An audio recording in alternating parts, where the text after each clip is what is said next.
प्रिय छात्र छात्राओं, आज हम लोग कबीरदास जी की जो है साखियां पढ़ेंगे।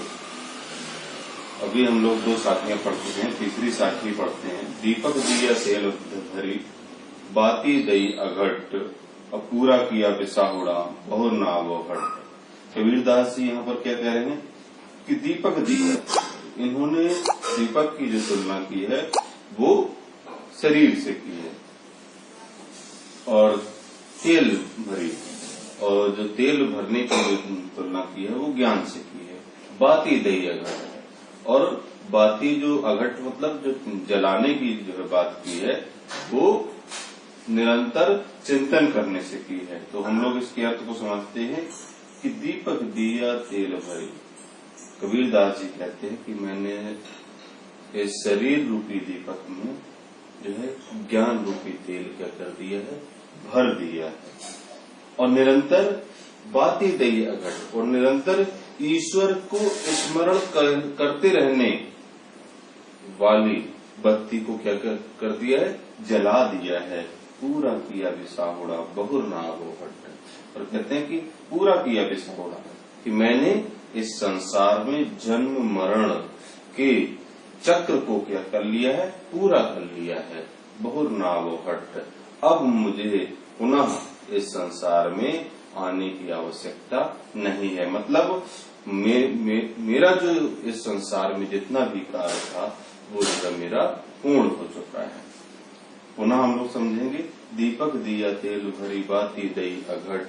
कबीरदास जी यहाँ पर कहते हैं कि मैंने इस संसार सागर में इस शरीर रूपी जो दीपक है, ये जो शरीर रूपी दीपक है उसमें ज्ञान रूपी तेल भर दिया है। और बाती दई अघट, और निरंतर ईश्वर के स्मरण करते रहने वाली जो चिंतनशील जो है बत्ती है जो है उसको क्या कर दिया है, जला दिया है। पूरा किया बिसाहुड़ा, मैंने इस संसार सागर में आने जाने के जो चक्र है, जीवन मरण का जो चक्र है उसको पूरा कर लिया है। बहुर नावो हट, अब मुझे इस संसार सागर में, इस हट मतलब बाजार में, इस सांसारिक मोह माया रूपी जो बाजार है इसमें पुनः आने की जरूरत नहीं है। आगे जो है कबीरदास जी लिखते हैं, बूढ़े थे पर उबरे, गुरु की लहर चमकी, और भेरा देखा जरा उतर पड़े फरंग। कबीरदास जी कहते हैं बूढ़े थे, यहाँ बूढ़े से तात्पर्य बुढ़ापा से नहीं है, बल्कि बूढ़े से मतलब है यहाँ पर डूबने से, कि बूढ़े थे पर उबरे, कि मैं तो इस संसार सागर में पूरी तरीके से मोह माया में डूब चुका था। पर उबरे, किंतु उबर आया हूँ, मतलब मैं इस सांसारिक मोह माया से मुक्त हो सका। कैसे? गुरु की लहर चमकी, गुरु की जो ज्ञान था, गुरु की लहर चमकी, गुरु की जो ज्ञान रूपी लहर थी उसने मुझे जो है अचानक जो है मेरी तंद्रा को तोड़ा, मेरे बुद्धि विवेक को जो है खोलने का काम किया।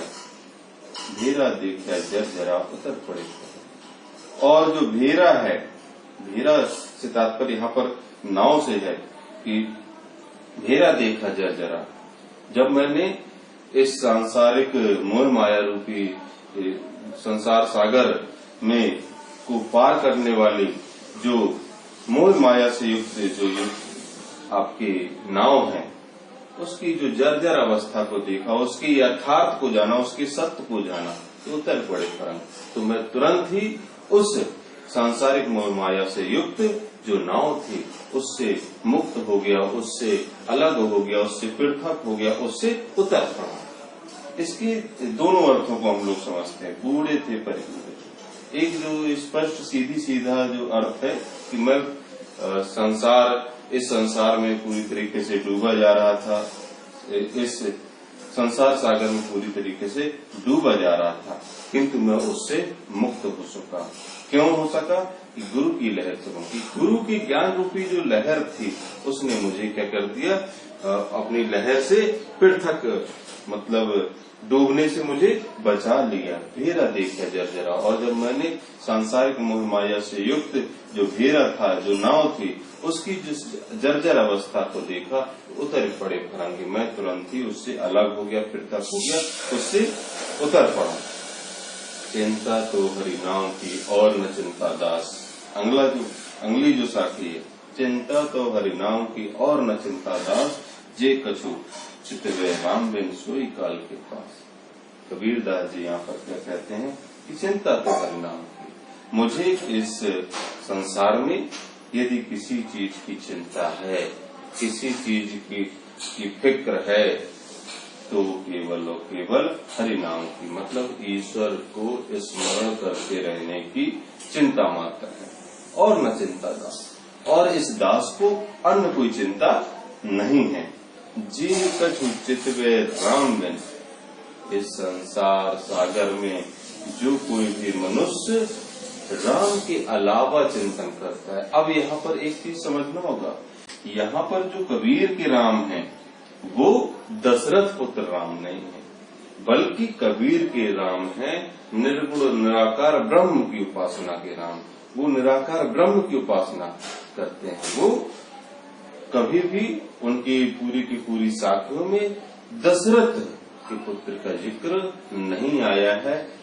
इनके कबीरदास जी की वाणी में, कबीरदास जी की साखी में जहाँ कहीं भी राम का नाम आए तो वहां से सीधा अभिप्राय आप समझिए कि जो कबीरदास जी है वो निर्गुण निराकार ब्रह्म की उपासना की बात कर रहे हैं, वो निर्गुण राम की बात कर रहे हैं, वो दशरथ पुत्र राम की बात नहीं कर रहे हैं। तो कहते हैं कि जे कछु चितवे राम बिन सोई काल के पास, कि इस संसार सागर में जो कोई भी मनुष्य राम के अलावा स्मरण करता है, निर्गुण निराकार ब्रह्म की उपासना के अलावा पृथक विचार करता है, सोई काल के पास, वह काल के गाल में समा जाने वाला, मतलब उसका समय जो है वह सोई काल के पास, मतलब वो अपना समय क्या कर रहा है, बर्बाद कर रहा है, वो अपना समय क्या कर रहा है, नष्ट कर रहा है। फिर से एक बार हम लोग समझेंगे, चिंता तो हरि नाम की और न चिंता दास। कबीरदास जी कहते हैं कि मुझे इस संसार सागर में यदि कोई चिंता है, कोई फिक्र है, तो केवल और केवल ईश्वर के स्मरण करते रहने की चिंता है, और न चिंता दास। और इस दास को, इस कबीर को अन्य कोई दूसरी चिंता नहीं है। जे कछु चितवे राम बिन, इस संसार सागर में जो कोई भी मनुष्य निर्गुण निराकार ब्रह्म की उपासना के अलावा विचार करता है, सोई काल के पास, तो वह अपना समय जो है नष्ट करता है, जाया करता है, बर्बाद करता है। इसके बाद आगे की जो साखियां होंगी वो हम लोग कल पढ़ेंगे।